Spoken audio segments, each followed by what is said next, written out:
Meus irmãos, a paz de nosso Senhor e Salvador Jesus Cristo, estamos mais um dia transmitindo a nossa EBD no lar. Nesse domingo abençoado, nós vamos estar falando da lição de número 7. Cristo é a nossa reconciliação com Deus. E nós vamos nesse instante orar.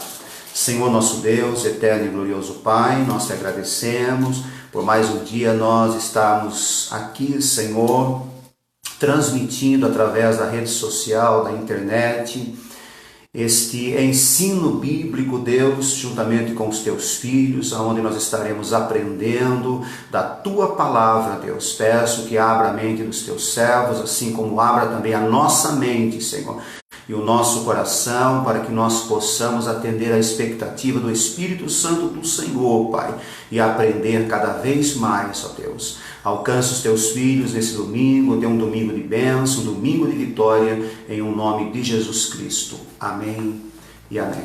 Amém. Meus amados irmãos, hoje nós estamos aqui acompanhados pelo nosso irmão diácono Anderson Videira, secretário da nossa escola bíblica dominical. E hoje ele está aqui presente conosco. Pai do Senhor, irmão Anderson. Pai do Senhor, pastor Piper. É um prazer estar aqui participando pela primeira vez dessa live. Informo também aos irmãos que estamos fazendo um teste também com uma transmissão ao vivo no YouTube. Eu passei para minha esposa agora o link e eu pedi para ela passar nos grupos, então deve chegar aí no WhatsApp dos irmãos daqui a pouco o link do YouTube também, que nós estamos transmitindo tanto no Facebook quanto no YouTube, tá? E que possamos ter uma aula abençoada, Deus possa abençoar os irmãos, que possamos aprender juntos mais um pouco da palavra do Senhor. Amém. Glória a Deus. Então os irmãos aí estão atentos, nós estamos também pelo YouTube, né? Tá, o negócio está melhorando, está ficando melhor, né? Apesar de nossa transmissão, é uma transmissão bem amadora, mas nós estamos glorificando a Deus pela quantidade de pessoas que a nossa EBD no Lar tem alcançado. Aproximadamente 350 pessoas, hoje eu creio que vai aumentar um pouquinho mais, porque desde já eu gostaria de pedir para que você abrisse aí uma sala de vídeo ou compartilhasse a nossa EBD, para que mais pessoas sejam alcançadas. Quando você compartilha, nós vamos ver ali a sua foto, o número de pessoas que tem ali na sua sala. Então, para nós isso daí é muito gratificante. E também você pode, no decorrer da nossa lição, você pode também aí fazer o seu comentário, tá bom? Eu quero mais uma vez dizer para os irmãos que nós às vezes não mandamos um alô para todas as pessoas, né? Não mandamos uma saudação para todas as pessoas aí que estão assistindo e comentando, porque o nosso tempo é um tempo escasso, né? Escola Bíblica Dominical, nós temos que tomar aí um tempo maior aí para a parte do ensino, e às vezes nós deixamos aos irmãos sem responder, mas não esqueça aí, pode mandar o seu comentário, manda o seu alô, a sua paz do Senhor, para que outros irmãos também vejam aí a sua saudação, e no decorrer aí do nosso dia nós vamos responder carinhosamente um a um, tá? Todas aquelas pessoas que enviarem aí os seus comentários, curta aí, compartilhe, tá bom? Compartilhe na sua rede de amigos. Talvez você tenha aí seu 4.000, 5.000 amigos, e você compartilhando, com certeza, pelo menos algumas pessoas você vai conseguir atingir. O nosso intuito aqui é ensinar a palavra de Deus e aprender juntamente com vocês, tá bom? E vocês é que nos incentiva através aí da sua visão aí no nosso Facebook. Essa é minha página pessoal. Hoje nós estamos também transmitindo pelo YouTube. A nossa irmã Priscila já colocou o link aí no YouTube. Passe esse link aí para os seus amigos pelo WhatsApp. Dá tempo de você dar uma escapadinha lá, passar no WhatsApp este link, para que os irmãos também adentrem na nossa sala do YouTube e nós possamos fazer uma escola EBD abençoada em nome de Jesus. A nossa lição hoje é a lição de número 7, que demos a semana passada. É uma lição maravilhosa, né, falando sobre os gentios, com o pastor Abner e o nosso irmão presbítero Isaac Barbosa. Estava linda a nossa transmissão na semana passada. Eu não pude estar, eu vou estar em domingo alternado aqui com os irmãos. E hoje aqui nós vamos falar: Cristo é a nossa reconciliação com Deus. A nossa lição, a lição de número 7, dando continuidade à nossa revista da Escola Bíblica Dominical, onde nós estamos falando sobre a igreja eleita, baseada ali no livro ou na carta de Paulo aos Efésios. O nosso textual, irmão Anderson, e a nossa verdade prática, queria ler para nós, pastor. O nosso textuário encontra-se na carta de Paulo aos Efésios, no capítulo 2, versículo 14, que diz assim: porque Ele é a nossa paz, o qual de ambos os povos fez um, e derribando a parede de separação que estava no meio. A nossa verdade prática diz assim: ao morrer na cruz do Calvário, Cristo reconciliou os eleitos, desfazendo a inimizade entre Deus e os homens. Glória ao nome do Senhor. A nossa leitura bíblica em classe está baseada aqui na carta de Paulo aos Efésios. Hoje nós vamos iniciar do capítulo 2, versículo 14 até o versículo 19. Semana passada foi falado até o versículo de número 13, tá bom? E hoje nós vamos ter base, né, para a nossa escola bíblica de hoje, esta leitura bíblica em classe em Efésios, capítulo 2, do versículo 14 ao versículo 19. Como eu sempre digo aos irmãos, não dá tempo da gente ficar lendo e relendo a lição, aliás, a leitura bíblica em classe, mas você tem a oportunidade na sua casa ler, e se você tem a sua Bíblia, você acompanhe também através da Bíblia Sagrada, porque a base do ensinamento da nossa escola bíblica dominical é essa leitura bíblica em classe, que você deve acompanhar aí, porque esse texto ele é aqui esmiuçado e colocado aqui em forma de ensinamento, desta feita pelo pastor Douglas Batista, que é o autor dessa nossa revista da Escola Bíblica Dominical do segundo trimestre. Estamos vivendo esse tempo aí de pandemia, onde nós não temos a oportunidade de reunir os irmãos dentro de uma classe física, mas nessa classe virtual nós temos alcançado várias pessoas, e você, mais uma vez, eu quero frisar, compartilhe esta live para que chegue aí nos seus amigos. Eu sei que tem muitos irmãos aí que já estão adentrando aí, outros que já desde o início estão conosco, mas compartilhe aí para que mais pessoas sejam alcançadas. A nossa introdução diz assim: se na lição anterior analisamos o antigo quadro desolador acerca dos gentios, em que o apóstolo Paulo descreveu, nesta lição nós veremos que houve uma significativa mudança na sequência do capítulo 2. No versículo 13, Paulo usa a expressão adversativa, mas agora, para indicar que algo aconteceu e alterou a situação dos gentios. Ele explica que essa mudança repousa na obra que Cristo realizou. Vós que antes estáveis longe, já pelo sangue de Cristo chegaste perto. No capítulo 2, versículo 13. Na presente lição estudaremos os desdobramentos dessa mudança. Então aqui nós já vamos analisar que no versículo 13 Paulo usa uma expressão aí que é uma mudança, né, na direção de um texto, tá? Quando ele fala mas agora, então algo aconteceu. Antigamente os gentios eram um povo separado, mas agora a situação vai mudar. Não é, Deus? A situação do povo gentil, até o versículo 13, como foi estudado na última lição, era uma situação desoladora, porque vimos que os gentios não tinham direito a nada, não tinham direito à promessa, não tinham direito a acesso a Deus, como os judeus em seus sacrifícios não tinham direito de pedir o perdão de seus pecados. Mas aconteceu algo, e a partir do versículo 14, o apóstolo Paulo vem trazer para nós o que aconteceu, que foi Cristo vindo em nossas vidas. Cristo veio para mudar a história dos gentios. Cristo veio para mudar a história dos judeus, dos gentios, a nossa história. E aí, a partir disso aí, o primeiro ponto da lição que diz que Cristo desfez a inimizade entre os homens.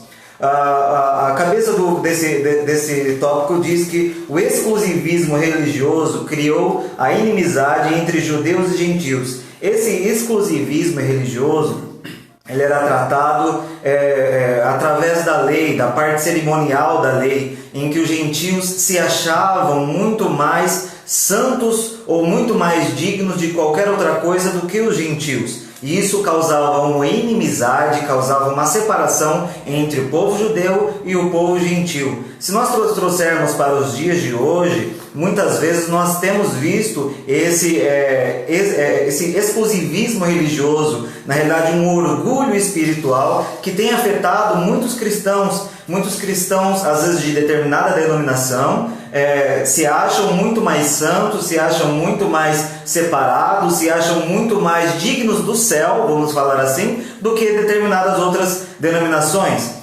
Como se eles detivessem para si, ou como se a igreja deles, somente eles, salvassem as pessoas, vamos falar assim, e tirando um pouco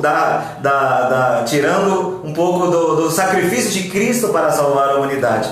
E muitas vezes esse orgulho espiritual acaba também afetando a pessoa, de forma que ela se sente mais santa do que, ou não necessariamente mais santa, mas mais digna do céu do que as pessoas do mundo, o que a impede muitas vezes de falar do Evangelho. Às vezes a impede de falar de Evangelho para pessoas por causa da vestimenta, pastor Piper, por causa às vezes do trejeito da pessoa. Aí ela impede do Evangelho chegar até essas pessoas porque ela se sente mais separadas. Mas nós vemos que na grande comissão dita em Marcos capítulo 16, versículo 15, que Jesus disse: "Ide por todo mundo, pregai o Evangelho a toda criatura." Ou seja, se o Evangelho chegou até nós, o Evangelho também pode alcançar essas pessoas. Não podemos deixar que esse exclusivismo religioso, ou esse orgulho espiritual que havia nos judeus contra os gentios, também nos atinja e nós pensemos que nós temos mais direito ao céu do que aos outros. Não, nós somos necessitados da misericórdia de Deus. Nós somos necessitados da misericórdia de Cristo em nos alcançar com seu amor, porque nós somos tão miseráveis quanto as pessoas que ainda não conhecem Jesus. Então precisamos falar do Evangelho, independente da pessoa. Jesus pode mudar as pessoas, independente de como ela esteja. Não deixe que o orgulho, que o exclusivismo religioso atinja você e você seja preconceituoso contra as pessoas. Fale do Evangelho de Cristo, fale do amor de Deus, porque se Deus alcançou a ti com o amor dele, ele pode alcançar todas essas pessoas e o amor de Deus transforma. Aleluia. Falar sobre esse exclusivismo, né, do povo judeu, nós temos que levar como base histórica, né, aquilo que Deus fez através das promessas que Deus entregou primeiramente a Abraão.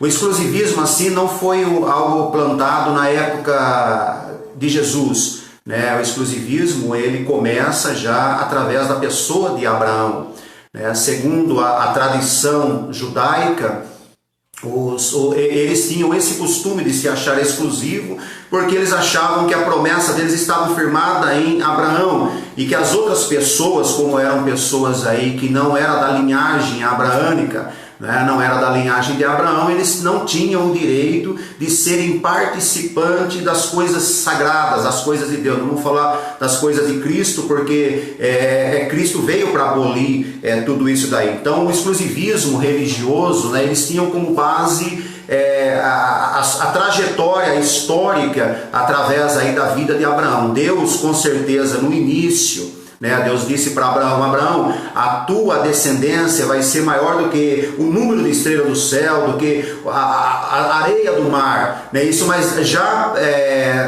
olhando através da presciência, Deus olhando para a igreja no dia de hoje. Mas foi difícil chegar na mentalidade, até hoje é difícil chegar na mentalidade de um povo judeu, de uma pessoa judeu, esse princípio, né, de que a igreja não é um acidente de percurso. A igreja ela foi escolhida, ela foi eleita desde a fundação do mundo. Uma certa aula nós dissemos assim, a queda de Adão não foi um erro, não foi um plano B. Deus tinha um plano B ali. Se Adão pecasse, eu vou colocar o plano B. Não, sempre teve um plano A, e só o plano A é quem teve. Deus, na sua presciência, sabia do pecado de Adão, Deus sabia da queda do homem, e por causa desta queda, nós precisamos entender que Cristo foi morto na cruz do Calvário para que os gentios também obtivessem essa reconciliação, gentios e judeus formando uma só unidade. Na nossa revista, o nosso irmão Anderson já leu uma parte aqui que o exclusivismo religioso criou inimizade entre judeus e gentio, e nós vamos ver no decorrer da nossa lição que essa inimizade era uma inimizade assim terrível, né? A semana passada o pastor Abner, juntamente com o nosso irmão presbítero Isaac Barbosa, eles citaram essa inimizade, a forma pejorativa que eles chamavam os judeus, tratavam os judeus como tratavam gentios, os judeus tratavam os gentios como verdadeiros animais. Né? É como nós vemos hoje em determinados países, como o caso da Índia, né? Onde tem as pessoas que têm a castas e aquelas pessoas que não têm a casta. São pessoas aí da elite, né? Que tem o sangue, né? Segundo eles falam, o sangue diferenciado das outras pessoas. Alguns países ainda nós vemos essa distinção social no meio do povo. Então nós temos que entender que esse exclusivismo não nasceu na mentalidade deles assim de uma hora para outra. Vem desde a época de Abraão, quando Deus olhou para aquela nação e Deus deu promessa para aquela nação, dizendo que aquela nação era um povo escolhido, dizendo que aquela nação tinha promessa. Então eles entenderam que as promessas eram somente para eles, e eu glorifico a Deus que tem promessas na Bíblia, e várias promessas na Bíblia que são para nós até nos dias de hoje, promessas essas que foram ali profetizadas para o povo judeu, mas nós abraçamos também esta promessa e sabemos que Deus tem coisas grandiosas para a nossa vida. O nosso primeiro tópico, ele diz assim: Cristo desfez a inimizade entre os gentios. Então aqui falamos sobre o exclusivismo, e o primeiro subtópico diz assim: a parede de separação entre os homens. Entre o santuário e o átrio dos gentios havia um muro de pedra com a proibição de acesso aos estrangeiros. Eu sei que o Mohamed está querendo falar aqui, mas eu vou mostrar aqui primeiro o encarte para os irmãos.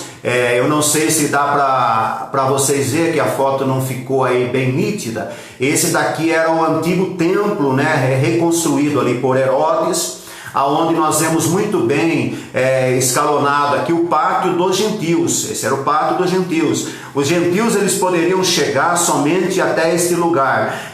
Para passar pelo templo, eles teriam que passar sobre uma muralha de mais aproximadamente de 1,5 metro de altura por uns 70 centímetros de largura. Então eles teriam que ultrapassar isso daqui, mas eles eram proibidos, porque nessa muralha existiam placas, né, escrito em grego e em latim, dizia que as pessoas que ultrapassassem aquela muralha lá, essas pessoas deveriam ser mortas, tá? Então essa prática fazia parte ali da cultura dos judeus, né? O templo era exclusivo para os judeus. Gentios eram tratados como animais. Nós podemos dizer assim que eles eram desta forma mesmo, né? Tratados como animais. Então o exclusivismo trouxe isso daí para ele. Como citou o irmão Anderson aí muito bem, hoje não está sendo muito diferente. No tempo que nós estamos passando aqui, infelizmente, algumas pessoas se acham exclusivas, até mesmo dentro de nossa igreja, até mesmo dentro da igreja onde você congrega, meu irmão que está nos vendo nesta live, até mesmo no lugar onde você congrega, você vê que tem pessoas aí que não... eles vêm para o culto, eles adoram juntamente com você, eles cantam juntamente com você, tomam a ceia juntamente com você, mas você não conhece essa pessoa aí por inteiro. Por quê? Porque ele se acha exclusivo. Essas pessoas não se comunicam com ninguém, acaba o culto, né? Dá no pé, né? Uma palavra assim, não tem realmente aquilo que deveria ter, que é a koinonia, né? Que é a comunhão. Não tem essa comunhão, e nós precisamos ter essa comunhão. Não que eu deva visitar o nosso irmão aí, ou a nossa irmã aí toda semana, fazer churrasco, participar de festa com ele para ter essa comunhão, mas dentro da igreja as pessoas se acham exclusivas, às vezes porque sabe falar melhor, às vezes porque sabe cantar melhor, e outras coisas mais aí que nós vemos no meio da nossa igreja. Isso é triste, né? Porque Cristo ele veio trazer, né? Acabar com essa inimizade, romper esta parede de separação. E esta parede de separação que é o subtópico número 1. E eu citei aqui uma parte, né, que eu grifei aqui: entre o santuário e o ato dos gentios havia um muro de pedra com a proibição de acesso aos estrangeiros. O extremismo judaico quanto a esse aspecto levou Paulo à prisão. Isso daí é bastante importante nós lermos, né, no capítulo 21 de Atos dos Apóstolos, do versículo 28 a 30, a Bíblia conta-nos a história de que Paulo ele foi levado à prisão porque ele tentou introduzir um homem chamado Trófimo, né, ali no templo dos judeus. Foi acusado de introduzir esse homem chamado Trófimo, que era uma pessoa ali de Éfeso, tá? Capítulo 21, versículo 28 ao versículo 30, diz assim, ó: clamando, homens israelitas, acudi, este é o homem que por todas as partes ensina a todos contra o povo, contra a lei e contra esse lugar. Além disso, introduziu também no templo os gregos e profanou este santo lugar, porque tinham visto com ele na cidade a Trófimo de Efésio. Esse era o nome do homem, tá bom? Eu quero aqui deixar um conselho, você que está com sua esposa grávida, aí um bom nome para você colocar no seu filho, tá bom? Trófimo, tá bom? O qual pensavam que Paulo introduzira no templo. Então alvoroçou-se toda aquela cidade e houve um grande ajuntamento de povo. Então pegando de Paulo, o arrastaram para fora do templo e logo as portas se fecharam. Então vê como chega, né, o cúmulo do exclusivismo deles, né? Eles prenderam Paulo. Por quê? Porque se um estrangeiro passasse para aquele lugar, isso significava que o templo estava sendo profanado, né? Jesus, quando ele se debatia ali com os fariseus, ele olhava ali para o templo e ele uma certa vez disse ali para os fariseus: olha, vocês dão mais valor para o ouro do templo do que para as pessoas que frequentam o templo, né? E isso é uma coisa intrigante, porque até hoje nós vemos isso, né? Pessoas que dão mais valor para o templo físico, né? Para esta casa, né? Nós estamos aqui dentro da nossa igreja, a Igreja Evangélica Assembleia de Deus, Ministério do Belém, em Itapetininga. Nós estamos aqui dentro do templo, mas tem pessoa que valoriza mais o templo. O templo só é sagrado quando a igreja se une no templo. O templo ele é consagrado, né? Todo o templo ele é consagrado, é feita uma oração, colocada uma pedra fundamental, a construção é feita. Esse templo é consagrado exclusivamente para cultuarmos a Deus, para adorarmos a Deus. Mas o templo sem a igreja, ele é um templo comum, é um prédio comum. Ele é como se fosse uma casa, como se fosse um prédio comum, né? Então nós temos que entender isso. A igreja é quem santifica o templo. Jesus explicou isso para os fariseus. Os fariseus não acreditavam, tanto é que Jesus falou assim: olha, esse templo aqui ele pode ser destruído em 3 dias, mas falando assim, batendo no peito, dizendo que era ele. Mas também era uma profecia ali com respeito à destruição do templo no ano 70, né, por Nero, quando Nero invadiu ali a cidade de Jerusalém, destruiu o templo, né? Hoje as pessoas, quando vão visitar ali Jerusalém, eles vão ali em frente do Muro da Lamentação, que é a única parte que sobrou ali do templo, e que na verdade não é um muro, aquele lá é um muro de arrimo, né? Um alicerce do templo, que fica embaixo ali da construção do templo. Até nós vemos aqui pelo nosso encarte aqui uma parte aqui, ó. Essa aqui é uma parte do Muro das Lamentações. Essa parte é a parte do Muro das Lamentações, né? É o alicerce, é o muro de arrimo que servia para sustentar a parede. Pode falar. O senhor fala tão bonito. O senhor fala tão bonito. E aí, inclusive, eu peguei depois na internet o aviso que o senhor falou que tinha na parede do muro de separação do pátio dos gentios, dizia exatamente assim: que nenhum estrangeiro ultrapasse a barreira entrando no pátio que cerca o templo. Todo intruso que for pego será responsável por sua própria morte, que lhe será imposta como pena. Ou seja, era mesmo proibido qualquer estrangeiro entrar lá. No ponto 1.2 é falada a derrubada da parede de separação. Pátio que cerca o templo. Opa, tivemos um problema técnico. Deixa eu só tirar aqui, irmãos. Pronto, me perdoe. E aí, quando foi derrubada essa parede de separação? O apóstolo Paulo declara que em Cristo foi derrubada a parede de separação que estava no meio. Ou seja, essa barreira era tanto literal como espiritual, mas por mérito da cruz de Cristo, a divisória foi rompida. Assim não somos mais forasteiros, mas somos família. A partir do momento em que Cristo morreu na cruz do Calvário, o véu do templo se rasgou de alto a baixo, simbolizando que Deus havia tirado a separação que havia entre Deus e os homens. E isso não é uma separação que havia duplamente entre homens e homens, que eram os judeus e os gentios, e entre Deus e os homens. A partir do momento que Cristo morreu na cruz do Calvário, por mérito da cruz de Cristo, essa divisão foi tirada, essa parede foi rompida, e aí a partir daí, por meio da fé no sacrifício vicário de Cristo, passamos a fazer parte da família de Deus. E é importante frisar, irmãos, que nós só somos família de Deus, só somos filhos de Deus a partir do momento em que cremos na cruz de Cristo, a partir do momento em que cremos que a cruz de Cristo, o sacrifício de Cristo é suficiente, ou seja, ele é suficientemente salvador nas nossas vidas. Não existe mais outro intermediário, não precisa de mais nenhum outro intercessor que não seja Cristo em nós. Aleluia. Nós temos um ditado que diz que todos são filhos de Deus, mas nós sabemos que, como eu havia dito, citei antes, em Marcos capítulo 16, versos 15, ele diz: ide por todo mundo, pregai o evangelho a toda criatura. Ou seja, nós somos criatura até que nós venhamos a aceitar a Cristo, até que nós venhamos a ser salvos, remidos e lavados no sangue de Jesus. A partir deste momento, aí nós passamos a ser chamados filhos de Deus. Somos adotados por Deus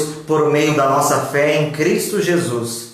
Amém, glória a Deus. Isso é bastante importante a gente frisar, né? O irmão Anderson falou sobre a escrita, né, da pedra. Colocou ali a escrita que estava naquelas pedras, né, que ficavam ali naquele muro. Inclusive, né, é bom a gente salientar aos irmãos que houve escavações, né, que acharam pedras, né? Essas pedras aí foram achadas, não sei se uma ou duas, mas tem aí em algum museu do mundo aí tem essas pedras que foram achadas em escavações. Já é interessante que o irmão Anderson aqui frisou muito bem também. Muitas pessoas têm o costume de dizer, mas todos nós somos filhos de Deus. Não, nós somos criaturas até o momento em que nós aceitamos Jesus. Nosso irmão Anderson frisou aqui o capítulo 16, versículo 15 de Marcos, que fala que nós devemos pregar o evangelho a toda a criatura. E lá em João, capítulo 1, versículo 12, diz assim, mas a todos quantos o receberam, deu-lhes o poder de serem feitos filhos de Deus, aos que creem no seu nome. Então a pessoa, para ser chamada filho de Deus, ela precisa aceitar a Jesus Cristo, entregar a sua vida a Jesus, praticar uma vida de justiça, uma vida de piedade, uma vida de santificação, para ser assim chamada de filho de Deus. Então Jesus, ele veio para derrubar essa parede, né? Dentro do templo também havia ali as separações, né? Havia ali o átrio, onde qualquer pessoa judaica poderia frequentar esse átrio. Havia um lugar chamado lugar santo, onde somente os sacerdotes ficavam oficiando ali no templo, trocando os pães da proposição, reabastecendo ali o candelabro com azeite, fazendo ali toda aquela cerimônia ali fora de outro espaço que era utilizado uma vez por ano pelo sumo sacerdote, que era o Santo dos Santos. Para separar ali o santo lugar do Santo dos Santos, havia um véu, né, de separação. Segundo aí os historiadores, mais ou menos aproximadamente uns 12 centímetros mais ou menos de largura este véu.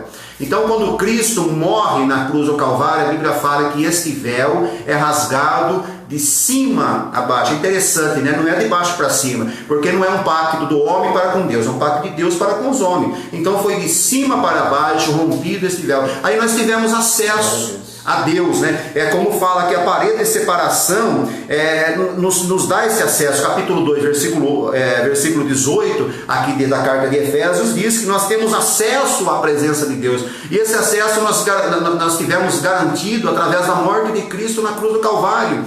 Né? A Bíblia fala que o pecado, lá no capítulo 59, versículo 2 de Isaías, fala que o pecado faz separação entre o homem e Deus. O homem que vive em erro, que vive em pecado, infelizmente ele está separado de Deus. Esta barreira de separação ela não foi rompida. De que forma essa barreira ela é rompida? A partir do momento que eu me entrego para Jesus. Jesus ele morreu sim pela humanidade. A Bíblia fala lá em João 3,16 que Deus amou o mundo de tal maneira que deu o seu Filho unigênito para que todo aquele que nele crê não pereça, mas tenha vida eterna. Ele morreu pelo mundo, mas não salvou o mundo com a morte. Ele morreu pelo mundo, mas para dar-nos o acesso a Deus, o acesso que nós perdemos através desta parede da separação. Havia esta parede da separação e Cristo veio para derrubar a parede da separação. E aqui nós vamos entrar aqui no subtópico 3, que fala o conceito da lei e dos mandamentos. A compreensão desse conceito repousa na visão tripartida da lei mosaica, na parte moral, cerimonial e a civil. É importante, Anderson, eu sei que você deve ter alguma coisa aí marcada também nessa parte, que é uma parte bastante da nossa lição. Quando nós falamos desse conceito tripartido, né, falando sobre essa lei, tinha a parte moral, tinha a parte cerimonial e a parte civil. A parte civil é uma parte bastante simples, né, de nós entender. Nós temos um país e nós temos os nossos direitos civis, né, adquiridos através da nossa Constituição brasileira de 1988, que está um pouquinho antiga, defasada, né? Podemos até falar, isso daí já está um pouquinho defasada, de 1988, mas nós temos ali os nossos direitos e os nossos deveres. Existe na internet hoje vários embates, né, quanto o direito de ir e vir, por causa do uso de máscara, tem que usar máscara, tem lugar aí que está fazendo lockdown, que está impedindo as pessoas de sair da sua casa, de fazer sua caminhada, de praticar o seu Cooper, né? Isso daí tem pessoa que está precisando fazer, como eu também não estou fazendo. Eu também. Mas está precisando fazer. Mas tá tendo muito esse debate. Mas como cidadão brasileiro, nós temos os nossos direitos e os nossos deveres. Né? Temos que, e também vamos colocar no âmbito espiritual, nós temos o direito de orar pelas nossas autoridades. Aliás, nós temos o dever de orar pelas nossas autoridades, e temos que orar, colocar o nosso presidente da república, o nosso governador, deputados, senadores. Apesar de que muitas pessoas não gostam de se envolver em política, nós dependemos, né, desses políticos para ter também uma vida saudável, né, no nosso país. Então aqui a lei civil é fácil de entender. Né? Os judeus ali, como obrigação, eles tinham também que se submeter à lei civil.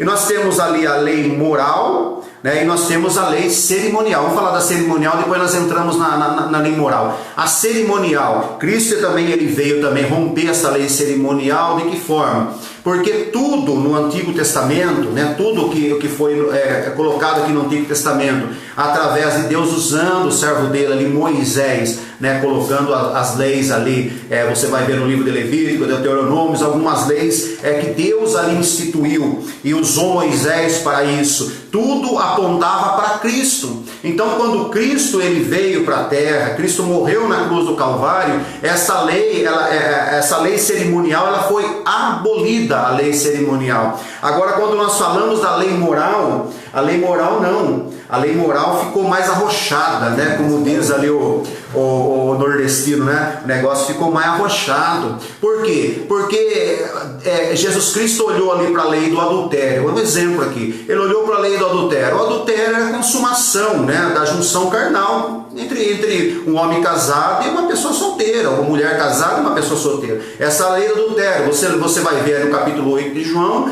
é quando aquela mulher adúltera é levada diante de Jesus. Havia ali essa lei, né, que deveria ser cumprida, essa lei moral que deveria ser cumprida. Essa mulher deveria ser apedrejada, não só ela, como o homem que adulterou com ela, né? Também a família dessa mulher também deveria ser apedrejada, porque o adultério era uma coisa ali que era ali inaceitável no meio do povo judeu. Mas quando Jesus veio ali, as pessoas falaram, ele vai mudar a lei. Não, ele não mudou, ele arrochou a lei, porque daí ele começa a dizer ali, olha, se você simplesmente olhar para uma mulher e cobiçar essa mulher, você já está em adultério. O negócio ficou mais arrochado, né? Ficou mais arrochado. A lei moral ali que eles achavam, né? Muitas vezes eles chamaram Jesus ali de blasfemo, né?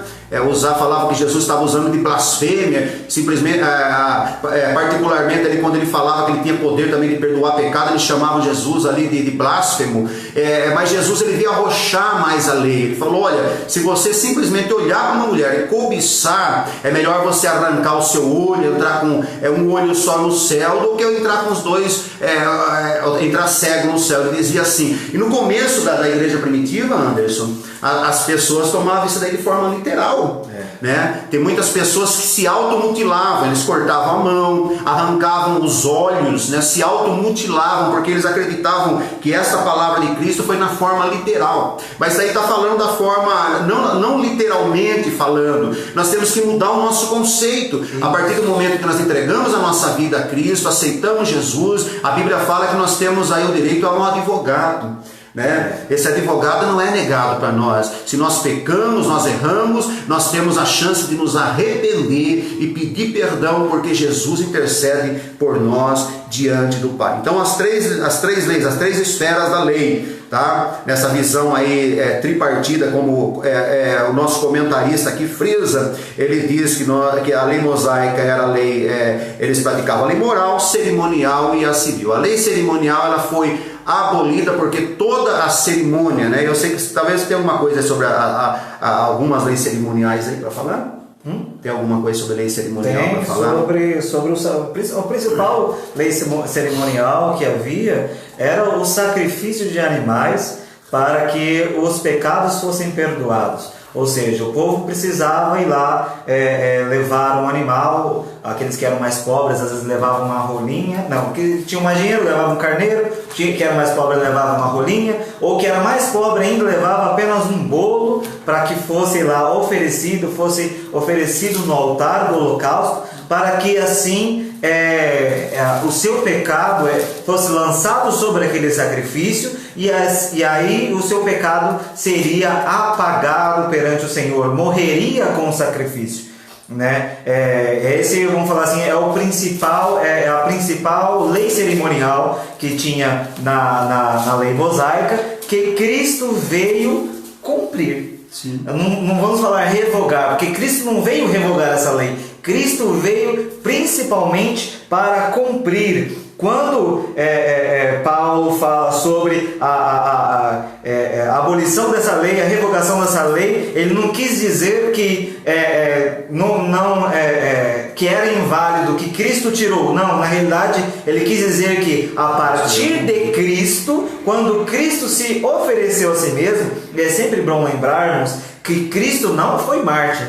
Cristo não foi um mártir, ou seja, ele foi morto e aí por isso ele se tornou um mártir e virou símbolo. Não. Cristo entregou-se a si mesmo por nós. Ninguém tira minha vida, Jesus disse. Eu a dou em favor das minhas ovelhas. Ou seja, Cristo fez um sacrifício vicário, um sacrifício substitutivo. Aquela condenação, aquela dívida que era minha, que era sua, que era de todos os seres humanos por causa dos seus pecados, Cristo foi lá, entregou a sua vida, sacrificou-se a si mesmo, entregou-se em sacrifício e a partir do sacrifício de Cristo, esta lei cerimonial foi cumprida. Não é mais necessário que nós venhamos a sacrificar um animal para que os nossos pecados sejam perdoados. Não, a partir do sacrifício de Cristo, ele já foi perdoado. A partir do sacrifício de Cristo, já cobriu multidão de pecado. Não importa o quanto que nós pequemos, ou que nós tenhamos pecado anteriormente. Não importa, não sei se tem alguma pessoa que não é evangélica assistindo, mas não importa o tanto que você pecou, não importa o que há de errado no seu passado, não importa se é um pecadinho, se é um pecadão, vamos falar assim, embora para Deus não há pecadinho, pecadão, todos nós somos pecadores. Jesus pode, por meio de seu sacrifício, cobrir, perdoar, apagar os seus pecados, como ele apagou a da sua igreja. E foi assim que ele fez a sua igreja, cumprindo esta lei cerimonial. Não precisa mais de um sacerdote ir lá pegar o seu sacrifício para oferecer a Deus, porque Cristo já foi o sacerdote. Aleluia. Ele foi o sacrifício e ele é o rei. Oh, glória! Deus em Jesus já pagou a nossa dívida. Ele em Cristo já nos reconciliou com Ele mesmo. Nós, por nossas próprias mãos, por nosso próprio esforço, jamais teríamos qualquer forma de nós alcançarmos a Deus. Mesmo com o sacrifício, aquele sacrifício era inválido. Aleluia. Era inválido assim, se a pessoa não tivesse um arrependimento genuíno, ele poderia matar quantos animais fossem. E hoje, pela nossa fé em Cristo, pela nossa fé, somente pela fé, não é necessário fazer um sacrifício físico, porque Cristo já fez esse sacrifício. Físico eu quero dizer assim, matar um animal, oferecer um bolo, oferecer uma rolinha. Não precisa mais derramamento de sangue. Cristo já derramou o seu sangue por nós. Aleluia. Então, dentro desta festa cerimonial, né, havia, aliás, desse rito cerimonial, havia as festas também, sim. A lua nova. E uma coisa importante, né, eu sei que dá muito debate hoje, o sábado. Né? Eu vou deixar aqui só como como que diz assim, gatilho, engatilhado, né? Nós precisamos guardar o sábado hoje. O sábado faz parte também da lei, né? Faz parte da lei. Eu sei que tem talvez tenha algum sabatista aqui que esteja nos vendo também através da internet, mas Jesus também veio revogar, aliás, ele veio cumprir também a lei do sábado. Né, o sábado para a purificação. Eu acho interessante o povo judeu até hoje, né, eles têm um modo alimentar peculiar, né, eles são diferenciados. Algum tipo de alimento eles não comem, né, os judeus não comem carne de porco, e tem algumas religiões, algumas denominações, até mesmo evangélicas, que eles fazem também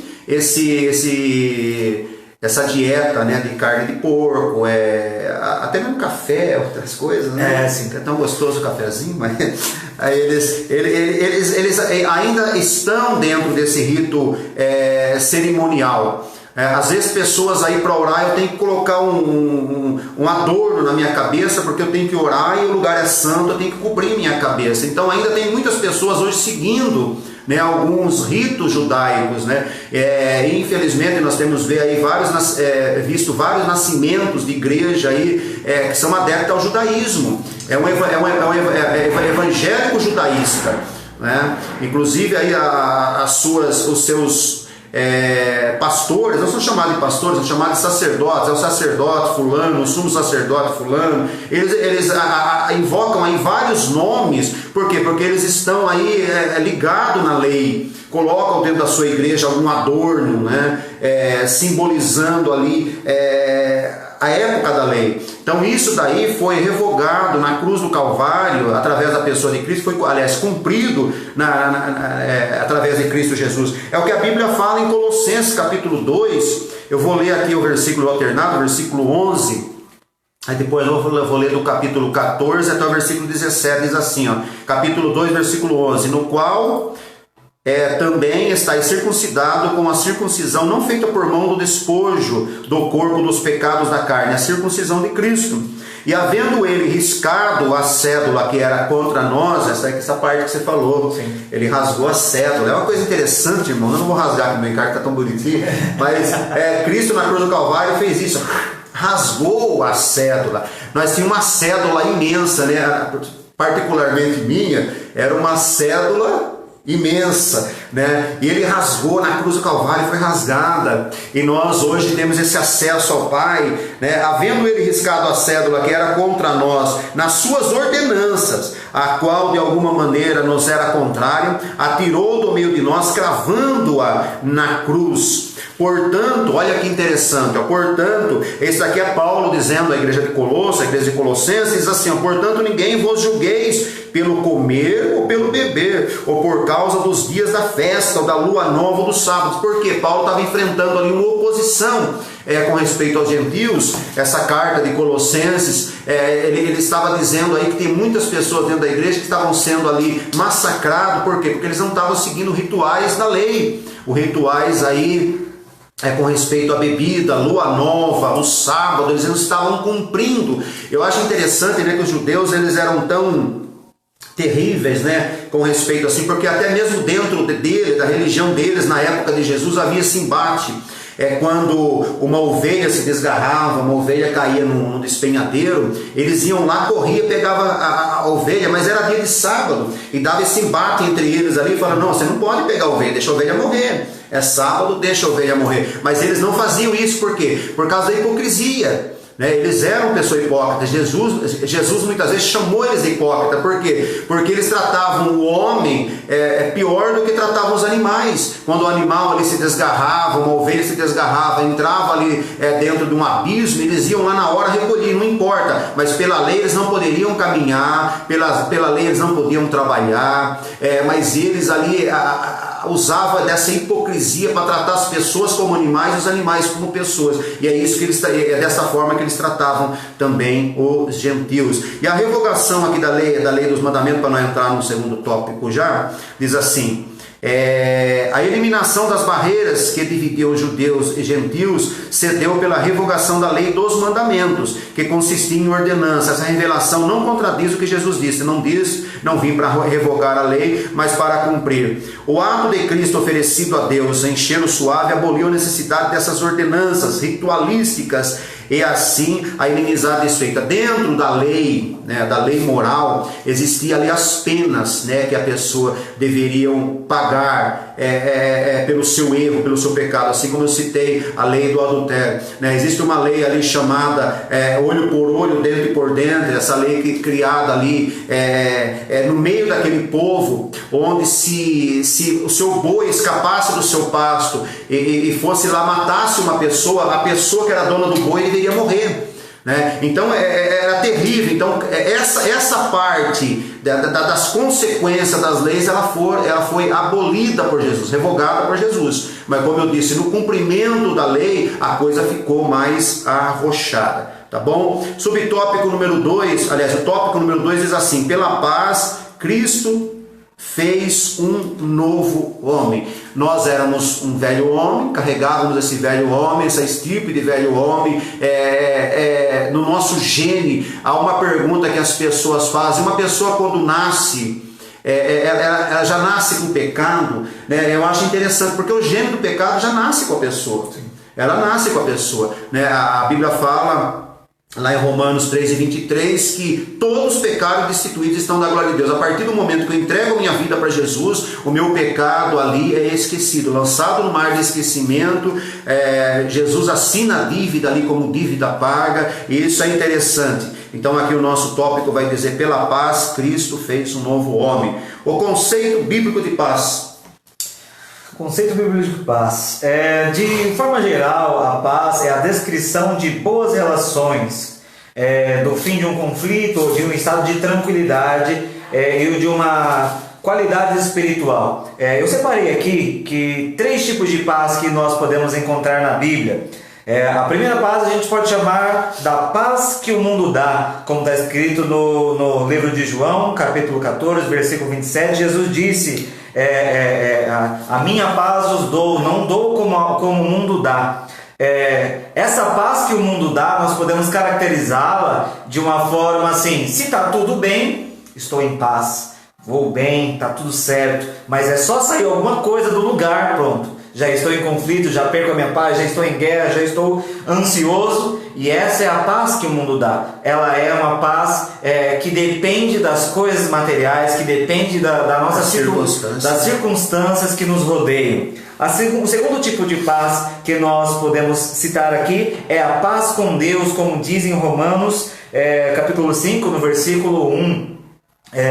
Vamos até ler aqui Romanos, capítulo 5, versículo 1, que diz assim: sendo, pois, justificados pela fé, temos paz com Deus por nosso Senhor Jesus Cristo. Ou seja, antes de nós conhecermos a Cristo, antes de nós aceitarmos a Cristo, a nossa alma não tinha paz com Deus. A nossa alma batalhava, a nossa alma brigava, se debatia com o pecado. Mas a partir do momento que fomos justificados, que fomos salvos por Cristo, por meio do Senhor Jesus, nossa alma agora tem paz com Deus. Nós estamos em tranquilidade. Antes havia preocupação, antes havia tristeza, a preocupação de uma vida futura ou da vida após a morte, como seria. Mas agora nós temos paz com Deus, porque Cristo nos redimiu. E o terceiro tipo de paz que nós podemos citar aqui está em Filipenses, capítulo 4, no versículo 7. Vamos achar rapidinho.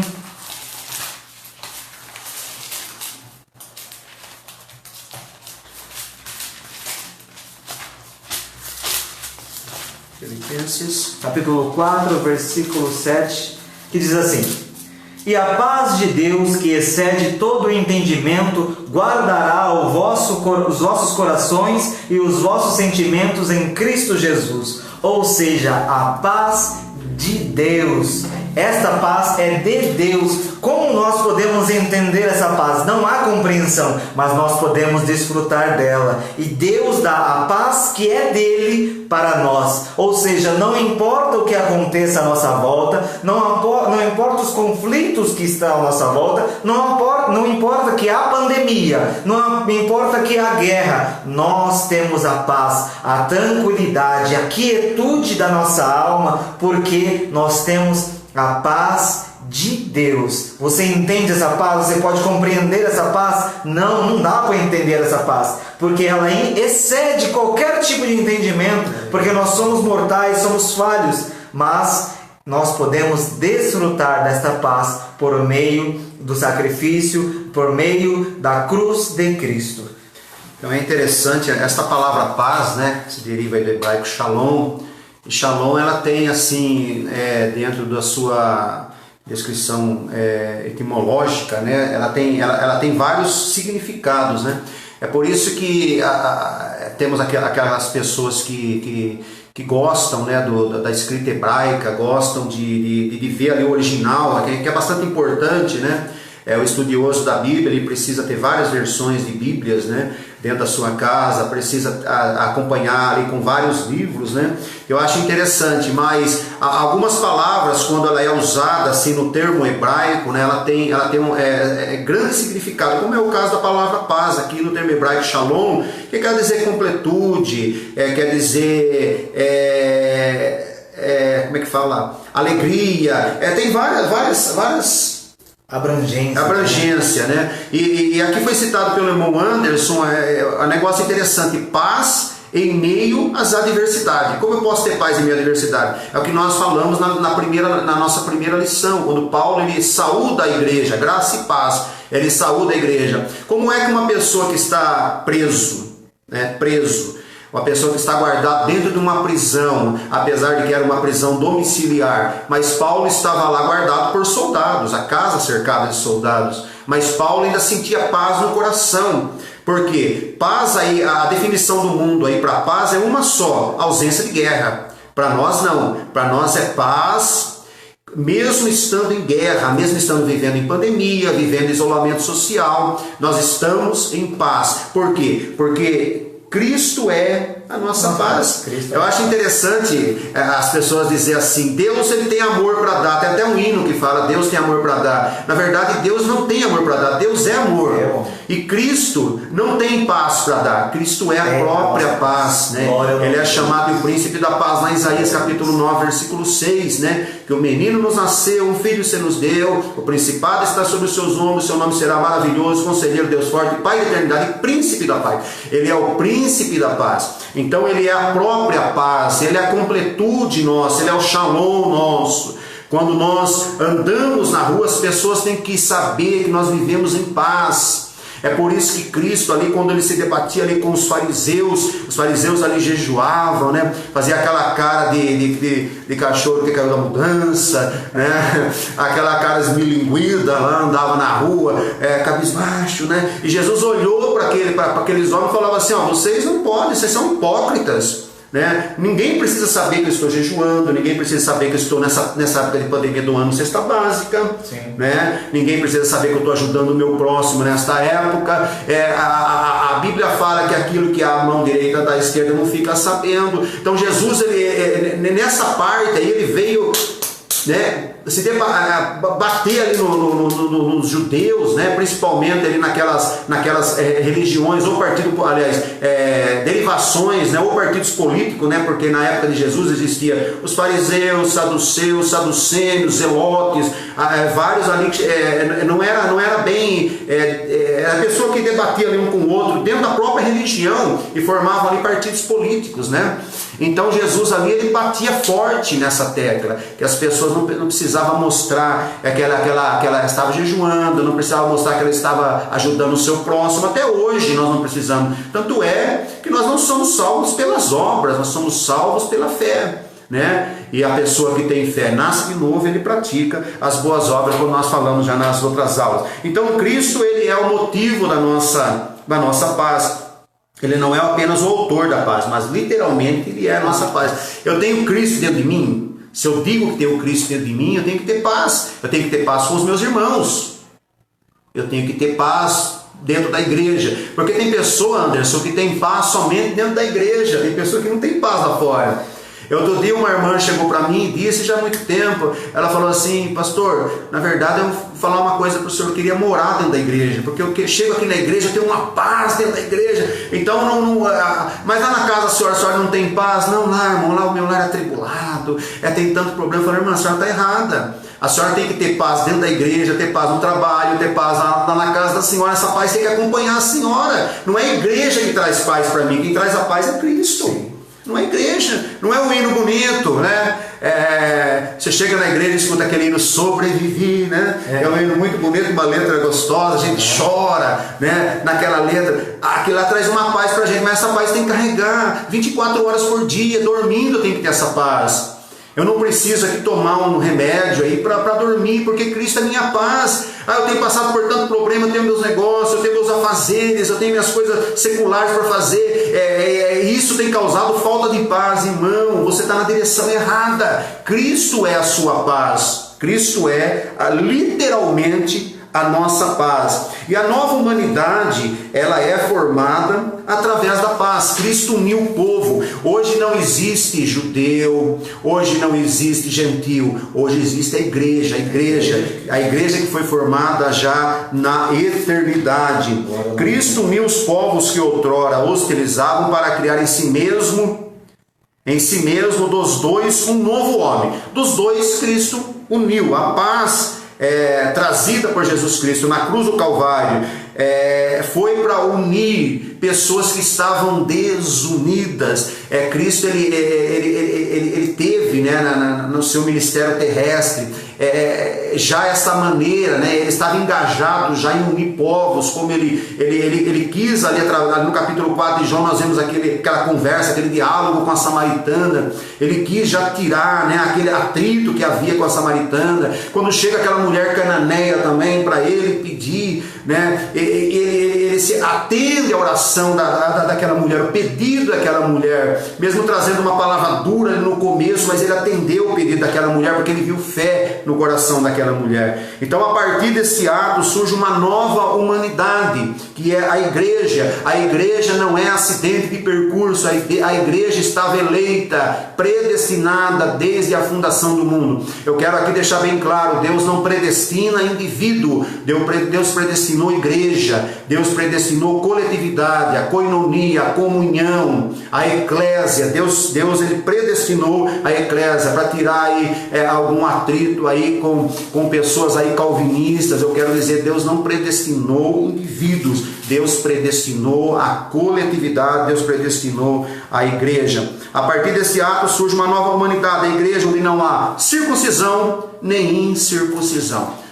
Foi falado muito na semana passada sobre circuncisão. Nós não vamos aqui bater muito em cima dessa tecla, porque o nosso tempo, Anderson, está quase terminando e nós temos que fechar aqui o terceiro tópico, que diz assim: pela cruz, reconciliados com Deus num só corpo. Cristo se fez maldição por nós. Ser condenado à morte de cruz era um sinal de maldição e de profunda humilhação. O réu era açoitado por um chicote de várias tiras de couro, acompanhado de chumbo ou ossos nas pontas, e em seguida era obrigado a carregar publicamente a sua cruz até o local da sua execução. Ou seja, para que uma pessoa fosse condenada a uma morte de cruz, a uma morte no madeiro, a pessoa tinha que fazer algo terrível, tinha que ter cometido um pecado terrível. Por quê? Porque isso para os judeus era escândalo e era uma loucura para os gentios. Ou seja, Cristo se fez maldição por ter morrido no madeiro, Cristo se fez escândalo, Cristo se fez loucura para que ele pudesse tomar sobre si os nossos pecados. Em Isaías capítulo 53, versículo de 1 ao 5, diz assim: quem deu crédito à nossa pregação e a quem se manifestou o braço do Senhor, porque foi subindo como renovo perante ele, como raiz de uma terra seca. Não tinha parecer nem formosura, olhando nós para ele, nenhuma beleza víamos para que o desejássemos. Era desprezado e o mais indigno entre os homens, homem de dores, experimentado no trabalho, e como um de quem os homens escondiam o rosto, era desprezado e não fizemos dele caso algum. Verdadeiramente, ele tomou sobre si as nossas enfermidades e as nossas dores, levou sobre si e nós o reputamos por aflito, ferido de Deus e oprimido. Mas ele foi ferido pelas nossas transgressões, moído pelas nossas iniquidades. O castigo que nos traz a paz estava sobre ele, e pelas suas pisaduras nós fomos sarados. Cristo se fez maldição por nós, ele se entregou. Como dissemos aqui anteriormente, Cristo não foi um mártir, Cristo não foi morto, ele entregou-se a si mesmo, e foi ele que se fez maldição em nosso lugar. Glória ao nome do Senhor Jesus. E a Bíblia frisa isso, né? Quem morria crucificado era somente assassinos, né? Ladrões, pessoas aí que eram ali a escória da sociedade. E Cristo ele se fez maldição para nós. E a Bíblia fala lá em Jeremias: maldito homem que for pendurado em uma cruz, né, no madeiro. Então Cristo ele se fez maldição para que hoje nós fôssemos benditos do Pai, filhos do Pai. Então aqui o segundo subtópico diz assim: nós somos reconciliados pela cruz de Cristo. Eu vou aqui entrar no reconciliados, Anderson, falar dessa parte de reconciliados. Essa reconciliação, né, a parede da separação foi quebrada, nós somos reconciliados, tivemos acesso ao Pai. E voltando um pouquinho na paz, né, nós temos, a Bíblia fala que nós temos o ministério da reconciliação. Então nós, como servos de Deus, nós somos também pacificadores. Nós somos pacificadores, temos essa autoridade de ser pacificadores. Até Jesus, no Sermão do Monte, ele fala sobre os pacificadores, bem-aventurados os pacificadores.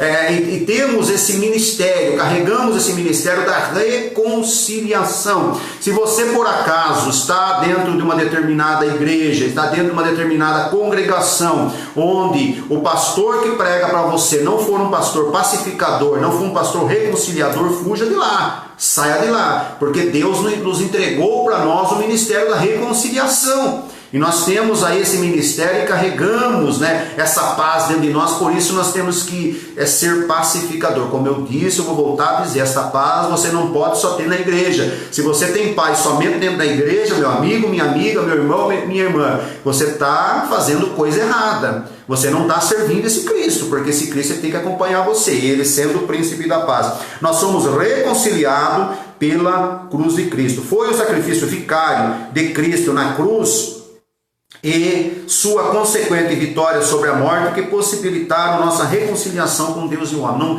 Não existe outra forma de reconciliação. Você não precisa hoje pagar penitência. Tem muitas pessoas aí que tem o costume de falar, não, eu vou me lançar, eu preciso fazer um jejum de 200 dias. Uma vez um amigo meu, né, ele falou para mim, eu vou fazer um propósito agora, eu quero fazer um jejum de 40 dias. Aí ele conseguiu 7 dias, né? 7 dias ele foi internado no hospital, desidratado, internado no hospital. Isso daí, irmãos, muitas vezes, né, se torna aí um sacrifício de tolo, né? Falamos assim já claramente, se torna um sacrifício de tolo. Agora, se a pessoa consegue fazer isso aí, mas nós não precisamos nos penitenciar, né? Como existem algumas religiões, principalmente lá no Nordeste do Brasil, onde as pessoas pegam, né, um chicote até igual esse daqui que Jesus foi crucificado e começa dizendo que está mortificando a carne, né, fazendo sua penitência, ou aí subir escadas de joelho, andar quilômetros aí a pé para entregar um determinado sacrifício. É lógico que é a fé da pessoa, né, vamos dizer assim, a fé da pessoa faz isso daí. Mas hoje nós não precisamos, por quê? Porque Cristo já pagou por nós somos reconciliados na cruz e Cristo pagou esse preço, e nós somos reconciliados na cruz também no corpo. A igreja, ela é um corpo, nós somos parte do corpo, da igreja do Senhor. Você é importante no corpo da igreja. Não existem pessoas excluídas dentro de um corpo. Você não pode dizer assim, a unha não tem valor, eu vou cortar, né? Essa parte do dedo onde cresce a unha eu vou cortar fora, né? A orelha, a pontinha da orelha, aqui a orelha não tem problema, vamos cortar a orelha, vamos arrancar a orelha fora. Nós somos parte do corpo de Cristo. Então todas as pessoas são importantes dentro da igreja, dentro do corpo de Cristo. Às vezes você não tem um determinado cargo, e às vezes você tem a vontade de ter um determinado cargo na igreja, e você fala assim, mas parece que ninguém olha para mim, ninguém me reconhece. Mas saiba que você é importante no corpo de Cristo. Sim. Nós somos importantes no corpo de Cristo. Então nós somos reconciliados na cruz também em um corpo. O apóstolo Paulo reforça que o propósito de Cristo foi o de reconciliar ambos, judeus e gentios. Ele quebrou essa parede da separação e ele juntou. Hoje nós vemos judeus evangélicos, muitos judeus evangélicos, e infelizmente nós temos visto muitos evangélicos se tornando judaístas, né? Que estão voltando lá aos rudimentos da lei, né? Tentando fazer alguma coisa lá para a lei, tanto nas suas vestes, né? Ele tem que se vestir, ele quer se vestir como um judeu, ele quer orar como um judeu, né? Você vê, acho que você já viu algum vídeo ali no Muro das Lamentações, a forma que os judeus oram, né? Com o kippá, com o talik na cabeça, se cobrindo, né? E muitas pessoas querendo voltar para o judaísmo, mas Cristo ele veio para trazer para nós a igreja, que é um corpo, né? A Bíblia fala zeloso, especial, de boas obras, e já estava lá pré-determinado através da promessa que Deus ali fez a Abraão, como eu citei no começo. A promessa que Deus fez a Abraão não vendo a família de Abraão, porque a família de Abraão em si não foi uma família tão grande, né? Colocando aí os seus descendentes, né? Os milhares de descendentes, não foi algo tão grande. Hoje nós estamos no mundo com mais de 7 bilhões, né? 7 bilhões de pessoas, e Cristo ele morreu por todos, mas nem todos têm esse privilégio de ser corpo. As nossas considerações finais, Anderson, para nós terminar? Nossa conclusão diz assim: em obediência ao plano divino, Cristo cumpriu as demandas da lei, as demandas da lei na cruz. Ou seja, Cristo foi obediente ao plano do Senhor, que já tinha sido feito desde a fundação do mundo.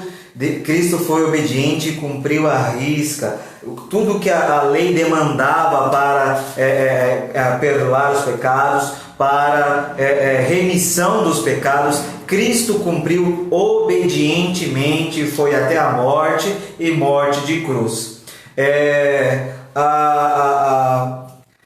A reconciliação a reconciliação nossa veio tanto na forma vertical quanto na forma horizontal. Ou seja, a obediência de Cristo nos levou a uma reconciliação vertical, ou seja, nossa com Deus, e também na horizontal, ou seja, não existe mais acepção de pessoas, não existe cor, não existe raça, não existe classe social. Existe apenas agora a Igreja de Deus. Nós somos necessitados da cruz de Cristo. Glória ao nome do Senhor Jesus. Aleluia. Lembrando, né, que quem faz separação são os homens. Hoje nós temos visto, o Anderson frisou bem no comecinho aí do nosso ensino, é sobre essa separação, né, que existe hoje. Pessoas que se sentem exclusivos, dizendo, olha, somente na minha igreja nós somos salvos. A minha igreja é a certa, a igreja dele é errada. Então, esse tipo de acusação não deve haver entre nós evangélicos. Infelizmente há. Nós não podemos também aqui colocar uma maquiagem, né? Maquiar uma coisa que é real hoje em nosso meio. Mas nós temos que entender, você que está aí ouvindo esse ensinamento, vendo esse ensinamento, você tem que colocar na sua mente, eu sou parte da igreja. A placa não é igreja. Igreja é um corpo só, não é distinto um do outro. Então nós temos que saber, né, como o nosso irmão Anderson aqui falou muito bem, essa relação aí vertical do homem com Deus através da cruz, ela foi refeita.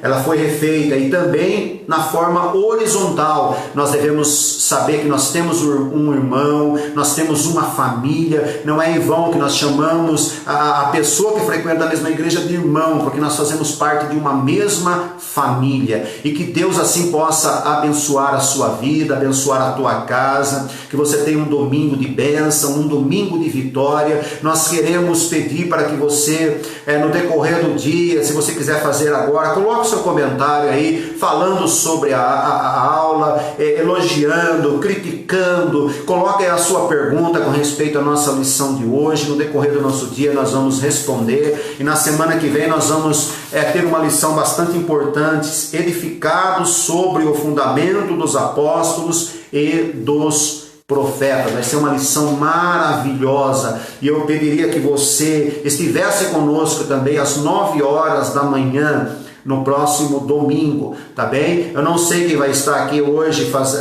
domingo que vem, fazendo esta aula. Hoje não, hoje somos nós, né?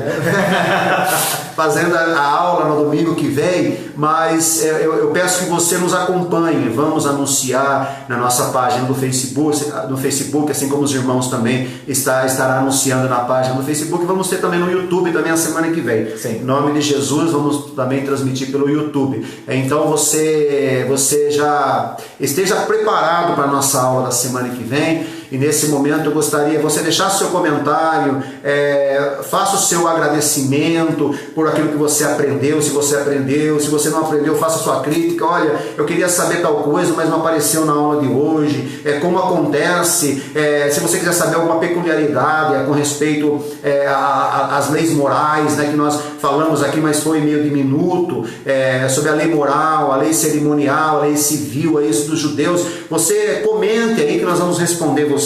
Nesse momento, nosso irmão Anderson vai orar para nós darmos término a esse culto. Em nome de Jesus.